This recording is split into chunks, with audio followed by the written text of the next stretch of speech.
Got some breaking news now. The state's attorney's office talking now after bond was denied for the suspect in the killing of a Chicago police officer. Uniformed police officers arrived shortly after on the scene. These officers were in full uniform and in a marked SUV. The first two officers approached the front door of the residence located at 5258 South Spalding and heard a noise in the gangway. The defendant jumped out of a window of the residence and into the gangway and fled back towards the alley. An officer observed something in the defendant's hand and believed that it was a gun. The defendant entered the alley where he came upon two neighbors standing in a nearby garage. The defendant dropped a gun and a magazine in the alley in front of these neighbors. He picked up the gun and the magazine, inserted the magazine into the pistol, and asked the neighbors if he could hide the gun in the garage where they were standing. When the neighbors indicated no, the defendant entered the garage they were in and fled into the backyard of the connected residence. The defendant then climbed up onto a car into the backyard and hopped the fence. He hopped the fence northbound into the next yard.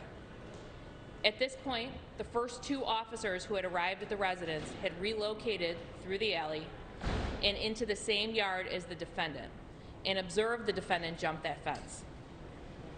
Those officers radioed that the defendant had jumped a fence and was back on Spalding. Defendant fled east across Spalding Avenue, then ran north on Spalding past Sawyer Elementary School. The victim, who was working and on duty as a Chicago police officer, was responding to the scene to assist the first responding officers. The victim was in full uniform and in a marked Chicago Police Department SUV. That SUV was being driven by the victim's partner.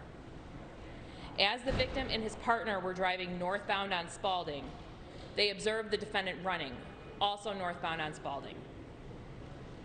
The victim exited the squad car and gave chase to the defendant on foot. The defendant turned and went through a gate and entered the schoolyard area of Sawyer Elementary as the victim continued to chase him. The victim gave multiple verbal commands for the defendant to stop running.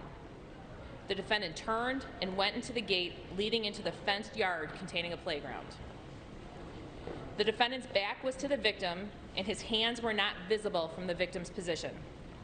Once the victim was only a few feet away from the defendant looked back over his shoulder in the victim's direction and immediately turned towards the victim while racking the slide on his pistol. The defendant pointed his handgun at the victim. The defendant and the victim both fired their guns. The defendant fired 5 times and the victim was struck a total of 3 times in the head, the arm, and the leg. The victim was able to get off 2 shots and the defendant was struck in the mouth area. At the time of the shooting, there were civilians, including multiple children, on that playground who took cover under a slide. The defendant turning towards the victim, raising his gun, and shooting the victim is all captured on the victim's body-worn camera. The victim collapsed immediately after being shot.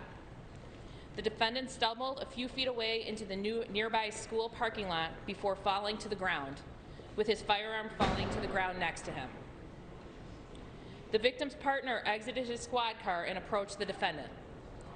The defendant stood up, refused to comply with commands, and tried to walk away from the police despite being shot in the face.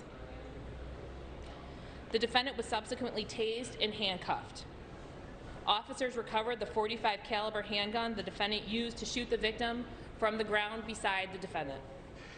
That is breaking news as we speak from the Cook County Courthouse, criminal courthouse, after a bond hearing was held today. The suspect in the shooting of police officer Andres Vasquez Lasso, his bond was denied, and we heard the blow-by-blow, moment-by-moment engagement, the call, the engagement, the chase, and all of this happening within the area where children were out of the school, the local school, on recess or something to that effect. And you can think about the bravery of the officer as he was trying to protect children in that case. This is the first time we heard that there were children in that schoolyard there.